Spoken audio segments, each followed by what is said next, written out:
ഈ വിദ്യയിലൂടെ ഇമ്മോർട്ടാലിറ്റി പ്രാപിച്ച അപൂർവം ഗുരുക്കന്മാരിൽ ഒരാളാണ് ബാബാജി നാഗരാജ്, ക്രിയാ ബാബാജി. പരകായ പ്രവേശം അല്ല, ഇമ്മോർട്ടൽ, അമരത്വം നേടിയ വ്യക്തി. അമരത്വം സുഷുമ്നാ നാഡിയിൽ ചുഴിമുനയിൽ പ്രാണനെ നിർത്തുന്ന പ്രാക്ടീസാണ് ഈ പറയുന്ന ക്രിയായോഗ എന്ന് പറയുന്നത്.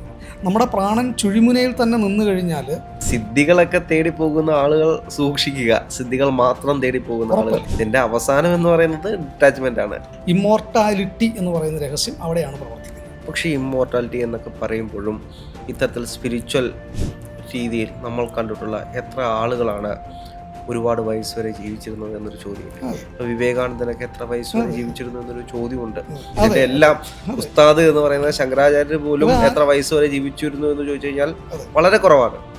ഇമ്മോർട്ടാലിറ്റി ആരുടെയും ലക്ഷ്യമല്ലായിരുന്നു. ശങ്കരാചാര്യർ അദ്വൈതത്തിലേക്കാണ്, അദ്വൈത സിദ്ധാന്തത്തെയാണ് അദ്ദേഹം. ഒരാൾ വളരെയധികം സമയം ലോങ് ബ്രീത്തിലോ ഫാസ്റ്റ് ബ്രീത്തിലോ, അതായത് ശ്വാസത്തിൻ്റെ സ്വാഭാവിക ഗതിയെ തടസ്സപ്പെടുത്തിക്കൊണ്ട് നമ്മൾ ഒരു വ്യത്യസ്തമായ ഒരു ശ്വാസഗതി നമ്മൾ കണക്ട് ചെയ്യാൻ ശ്രമിച്ചാൽ, വളരെ ഫാസ്റ്റായിട്ടൊക്കെ ബ്രീത്ത് ചെയ്യാൻ ശ്രമിച്ചാൽ, അല്ലെങ്കിൽ വളരെ ലോങ് ആയിട്ട് നമ്മൾ കുറേ സമയം ബ്രീത്ത് ചെയ്യാൻ ശ്രമിച്ചാൽ, ആ വ്യക്തിയിൽ യഥാർത്ഥത്തിൽ ഓക്സിജൻ്റെ അളവ് വർദ്ധിക്കുകയല്ല ചെയ്യുന്നത്, മറിച്ച് ആ വ്യക്തിയിൽ കാർബൺ ഡൈ ഓക്സൈഡിൻ്റെ അളവ് കുറയുകയാണ് ചെയ്യുന്നത്. അപ്പോൾ ഈ കാർബൺ ഡൈ ഓക്സൈഡിൻ്റെ അളവ് കുറയുന്നത് നല്ലതല്ലേ നമുക്ക് ചിന്തിക്കാം. നമ്മൾ inhaling oxygen and exhaling carbon ഡൈ ഓക്സൈഡാണ്. കാർബൺ ഡൈ ഓക്സൈഡ് വേണ്ടല്ലോ, അത് പിന്നെ കുറയുന്നതല്ലേ നല്ലത്. അങ്ങനെയല്ല, നമ്മുടെ ഓരോ വസ്തുവിനും ഓരോ എലമെൻസിനും നമ്മുടെ ഉള്ളിലൊരു പർപ്പസുണ്ട്. കാർബൺ ഡൈ ഓക്സൈഡിനും ഒരു പർപ്പസുണ്ട്. നമ്മുടെ തലച്ചോറിലേക്കുള്ള ഞരമ്പുകളുടെ സങ്കോചത്തെയും വികാസത്തെയും സ്വാധീനിക്കുന്ന ഘടകങ്ങളിൽ ഒരു പ്രധാനപ്പെട്ട ഘടകം കാർബൺ ഡൈ ഓക്സൈഡിൻ്റെ സാന്നിധ്യമാണ്. അപ്പോൾ ഒരു വ്യക്തി വളരെയധികം സമയം ലോങ് ബ്രീത്ത് ചെയ്തുകൊണ്ടിരുന്നാൽ, അല്ലെങ്കിൽ ഫാസ്റ്റ് ബ്രീത്ത് ചെയ്തുകൊണ്ടിരുന്നാൽ, തൽഫലമായിട്ട് ഇയാളിൽ കാർബൺ ഡൈ ഓക്സൈഡിൻ്റെ അളവ് കുറയുകയും ഇയാളിൽ തലച്ചോറിലേക്കുള്ള രക്തപ്രവാഹത്തിൽ വ്യതിയാനം ഉണ്ടാകുകയും, തലച്ചോറിലേക്കുള്ള രക്തപ്രവാഹത്തിൽ വ്യതിയാനം ഉണ്ടായാൽ ആ വ്യക്തിക്കുണ്ടാകുന്ന അനുഭവം സ്പിരിച്വാലിറ്റി അല്ല, അതിൻ്റെ പേരാണ് ട്രാൻസ്. ട്രാൻസ് എന്ന് പറയുന്നൊരവസ്ഥയിലേക്ക്, ഒരു ഭ്രമത്തിലേക്ക്, ഒരു ഉന്മാദത്തിലേക്ക് അത് എത്തിച്ചേരും. ആ ഉന്മാദം ഈ പറയുന്ന ആത്മീയതയാണ് എന്ന് പലരും ആശ്വസിക്കാറുണ്ട്. ഞാൻ അവിടെ ഇരുന്നപ്പോൾ ചക്രം കറങ്ങി, നിറം കണ്ടു എന്നൊക്കെ ആൾക്കാർ പറയാറുണ്ട്. അതിന് യഥാർത്ഥ ഈ പറയുന്ന ആത്മീയതയുമായിട്ട് ആ അനുഭവങ്ങൾക്ക് യാതൊരു ബന്ധവും ഇല്ല എന്നുള്ളതാണ് യാഥാർത്ഥ്യം. അതൊരു അങ്ങ് പറഞ്ഞ വാക്ക് തന്നെയാണ്, അതൊരു ഹാലൂസിനേഷനാണ്. അപ്പോൾ ക്രിയായോഗയിലൂടെ നമ്മൾ ചെന്നെത്തിപ്പെടുന്ന ഒരു ഹാലിസ്റ്റേറ്റഡ് വേൾഡിലേക്കാണ്? ഒരിക്കലും അല്ല. ക്രിയായോഗ എന്ന് പറയുന്നത് ബാബാജി നാഗരാജ് ക്രിയായോഗ ഡെവലപ്പ് ചെയ്തിട്ടുള്ളത് സുഷുമ്നാ ധ്യാനത്തിലൂടെയാണ്. സുഷുമ്നാ ധ്യാനത്തിലൂടെ ഈ നമ്മുടെ ശരയോഗയ്ക്ക് ചാവാകല എന്നൊരു പേരുണ്ട്. ഇമ്മോർട്ടൽ ടെക്നിക്കാണ്. ഈ വിദ്യയിലൂടെ ഇമ്മോർട്ടാലിറ്റി പ്രാപിച്ച അപൂർവം ഗുരുക്കന്മാരിൽ ഒരാളാണ് ബാബാജി നാഗരാജ്, ക്രിയാ ബാബാജി. അദ്ദേഹം ഇമ്മോർട്ടലാണല്ലോ. പരകായ പ്രവേശം അല്ല, ഇമ്മോർട്ടൽ, അമരത്വം നേടിയ വ്യക്തി. അമരത്വം, പരകായ പ്രവേശം മറ്റൊരു ടോപ്പിക്കാണ്. അപ്പോൾ അമരത്വത്തിലേക്ക് അദ്ദേഹം പോയി എന്നാണ് പറയുന്നത്. അദ്ദേഹത്തിന് ഇപ്പോഴും കാണുന്നവരുണ്ട് എന്ന് പറയുന്നു, നമുക്കറിയില്ല. അപ്പോൾ ഈ പറയുന്ന ക്രിയായോഗ പൂർണ്ണമായിട്ടും സുഷുമ്നാ പ്രാക്ടീസാണ്. സുഷുമ്നാ നാഡിയിൽ ചുഴിമുനയിൽ പ്രാണനെ നിർത്തുന്ന പ്രാക്ടീസാണ് ഈ പറയുന്ന ക്രിയായോഗ എന്ന് പറയുന്നത്. നമ്മുടെ പ്രാണൻ ചുഴിമുനയിൽ തന്നെ നിന്ന് കഴിഞ്ഞാൽ നമുക്ക് ആത്മീയമായിട്ട് അതിനെ ആത്മീയ നാഡി, മോക്ഷനാഡി എന്നൊക്കെ പേരുണ്ട്. നമ്മൾ ഈ പറയുന്ന സ്പിരിച്വാലിറ്റിയിൽ നമ്മൾ മറ്റൊരു തലത്തിലേക്ക് പോകും. പക്ഷേ അറ്റ് ദ സെയിം ടൈം ഒരു സാധാരണ മനുഷ്യനെ സംബന്ധിച്ചിടത്തോളം അവൻ്റെ മെറ്റീരിയലിസ്റ്റിക് ചാനൽസിൽ നിന്നുള്ള കണക്ഷൻ നഷ്ടമാവും. അവൻ്റെ ഭൗതിക നാഡികളിൽ നിന്ന് അവൻ ഡിസ്കണക്റ്റഡ് ആവും, ഡിറ്റാച്ച്മെൻറ്റ് സംഭവിക്കും. അതുകൊണ്ടാണ് ചിലർ ആത്മീയ വിദ്യകൾ പഠിക്കാൻ പോയിട്ട് അവർക്ക് ഭൗതികതയിലുണ്ടായിരുന്ന ആരോഗ്യവും ഭൗതികതയിലുണ്ടായിരുന്ന സമ്പത്തും ഭൗതികതയിലുണ്ടായിരുന്ന കുടുംബവും തൊഴിലും ഒക്കെ അവർക്ക് നഷ്ടപ്പെടുന്നത് അതുകൊണ്ടാണ്. അവരുടെ പ്രാണൻ ആത്മീയ നാഡിയിലേക്ക് ഉറച്ചു പോയി കഴിഞ്ഞാൽ ആത്മീയതയിൽ പിന്നെ ഒന്നുമില്ലല്ലോ, ഡിറ്റാച്ച്മെൻ്റ് അല്ലേ. ആ ഡിറ്റാച്ച്മെൻറ്റിലേക്ക് അവരറിഞ്ഞോ അറിയാതെയോ പ്രവേശിക്കുന്നതിൻ്റെ ഒരു അപകടം ഈ പറയുന്ന സുഷുമ്നാ പ്രാക്ടീസുകളിലുണ്ട്. നമ്മൾ അപ്പോൾ ഈ സിദ്ധികളൊക്കെ തേടി പോകുന്ന ആളുകൾ സൂക്ഷിക്കുക. സിദ്ധികൾ മാത്രം തേടി പോകുന്ന ആളുകൾ, സമ്പൽ സമൃദ്ധി തേടി പോകുന്ന ആളുകൾ, ഇതിന്റെ അവസാനം എന്ന് പറയുന്നത് ഡിറ്റാച്ച്മെന്റ് ആണ്, ഒന്നുമില്ലാത്ത അവസ്ഥ. തീർച്ചയായിട്ടും. ഈ സുഷുമ്ന എന്ന് പറയുന്ന ചുഴിമുന എന്ന് പറയും. ചുഴിമുന സിദ്ധർ എന്നറിയപ്പെട്ടിരുന്നത് തിരുമൂല നായനാറാണ്. ഇപ്പോൾ തിരുമൂലരെ പോലെ നമുക്ക് ജീവിക്കാൻ കഴിയുമെങ്കിൽ, അല്ലെങ്കിൽ രമണ മഹർഷിയെ പോലെ ഈ സർവ്വസംഘ പരിത്യാഗിയായിട്ട് ജീവിക്കാൻ എനിക്കോ അങ്ങേക്കോ സാധിക്കുമെങ്കിൽ, നമ്മൾ ഈ പറയുന്ന ഒരു ആശ്രമത്തിൽ ഒരു കൗബീനോ കൊടുത്ത് നമുക്കിരിക്കാൻ സാധിക്കുമെങ്കിൽ നമുക്ക് അത് തേടിപ്പോകാം. ആത്മീയതയുടെ പൂർണ്ണമായിട്ടും സുഷുമ്നയിൽ പ്രാണനെ നിർത്തി നമുക്ക് ജീവിക്കാം. പക്ഷേ നമ്മൾ ഈ പറയുന്ന ഭൗതികത എന്ന് പറയുന്ന തലത്തിൽ ജീവിച്ചുകൊണ്ടാണ് നമ്മൾ ആത്മീയതയെ അറിയാൻ ശ്രമിക്കുന്നതെങ്കിൽ സുഷുമ്നാ പ്രാക്ടീസുകൾ, വ്യക്തമായ ഗൈഡൻസ് ഇല്ലാതെ ചെയ്യുന്ന പ്രാക്ടീസുകൾ അപകടം ചെയ്യും. ഞാൻ ഈ ചോദ്യം ചോദിക്കാൻ കാരണം ഞാൻ എടുത്ത ഇൻ്റർവ്യൂവിൽ തന്നെ ഒരാൾ പറയുന്നൊരു സാഹചര്യം ഉണ്ടായി. നമ്മുടെ ജീവൻ എന്ന് പറയുന്നത്, നമ്മുടെ ജീവിതം എന്ന് പറയുന്നത് നമ്മൾ പോകുന്ന വർഷങ്ങളല്ല, എണ്ണിത്തീരുന്ന ദിവസങ്ങളല്ല. അതിനപ്പുറത്തേക്ക് നമ്മുടെ ജീവിതം എന്ന് പറയുന്നത് നമ്മളെടുക്കുന്ന ശ്വാസത്തിൻ്റെ എണ്ണമാണ് എന്ന് ഒരാൾ എന്നോട് പറഞ്ഞിരുന്നു. അതുകൊണ്ടാണ് ഞാൻ ഈ ചോദ്യം ചോദിച്ചത്. അപ്പോൾ അങ്ങനെ ഒരു എണ്ണം കൂടുകയാണെങ്കിൽ, ഇപ്പോൾ ക്രിയായോഗ പ്രാക്ടീസ് ചെയ്യുമ്പോൾ അല്ലെങ്കിൽ ആ രീതിയിൽ ദ്രുതഗതിയിൽ ശ്വാസം വേഗം എടുക്കുമ്പോൾ എണ്ണം കൂടി വരികയല്ലേ?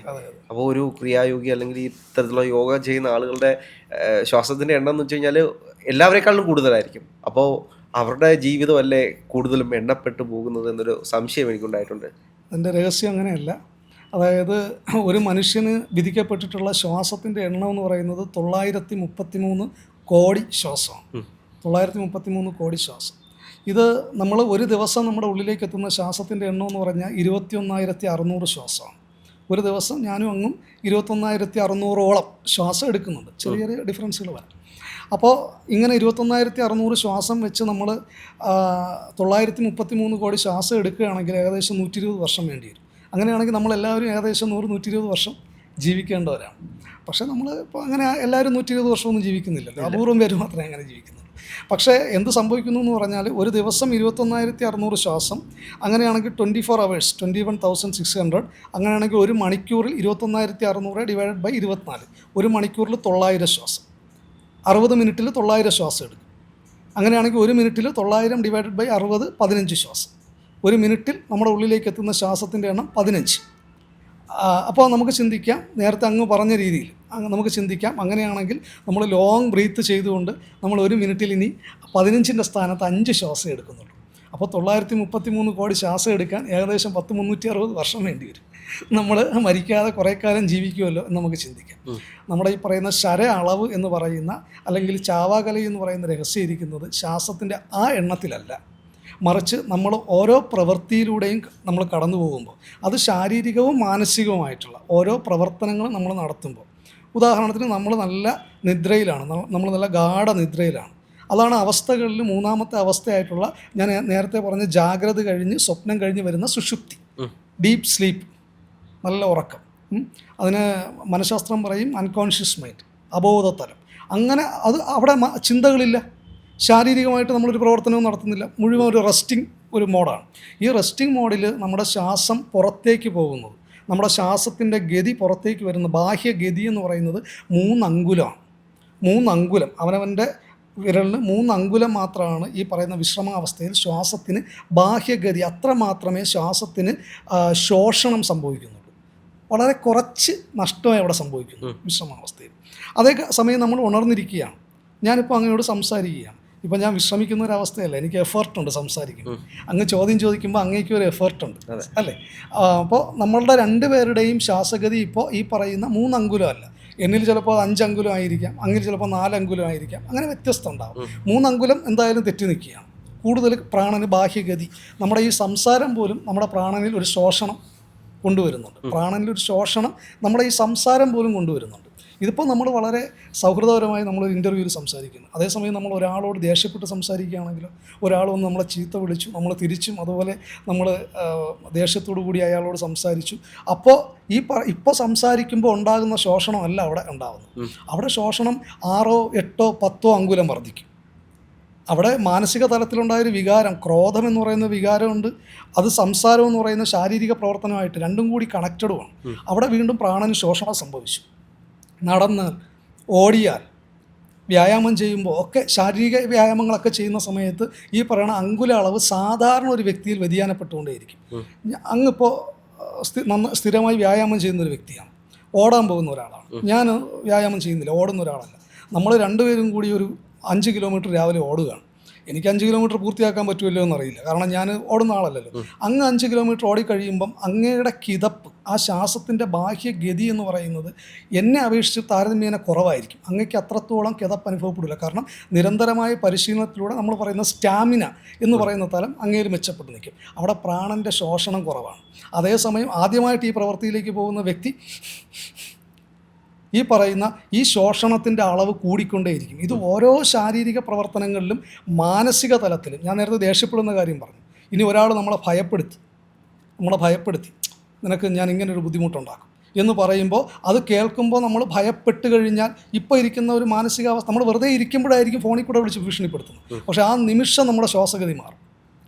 ആ ഭീഷണി കേട്ടാൽ മതി, നമ്മുടെ ശ്വാസഗതി ഒരു പക്ഷേ മാറും. അപ്പോൾ അവിടെ ആ മാനസിക തലത്തിലുണ്ടായ ഒരു വികാരം പോലും നമ്മുടെ പ്രാണൻ്റെ ശോഷണത്തിന്, പ്രാണൻ്റെ ബാഹ്യഗതിയെ സ്വാധീനിച്ചു കഴിഞ്ഞു. അത് 3 അങ്കുലം എന്നുള്ളത് 10 അങ്കുലോ 20 അങ്കുലോ ആയി, ഭയന്നപ്പോൾ, പരിഭ്രാന്തനായപ്പോൾ, അല്ലെങ്കിൽ ശാരീരിക പ്രവർത്തനങ്ങൾ നടത്തിയപ്പോൾ. ഇങ്ങനെ പ്രാണന് ഏറ്റവും അധികം ശോഷണം നടക്കുന്ന അവസ്ഥ എന്ന് പറയുന്നത് രതിയിൽ ഏർപ്പെടുമ്പോഴാണ്. ഈ പറയുന്ന സെക്സിൻ്റെ ഒരു ക്ലൈമാക്സാണ് ഏറ്റവും അധികം പ്രാണന് ശോഷണം, 36 അങ്കുലം ശോഷണം എന്ന് പറയുന്നത്.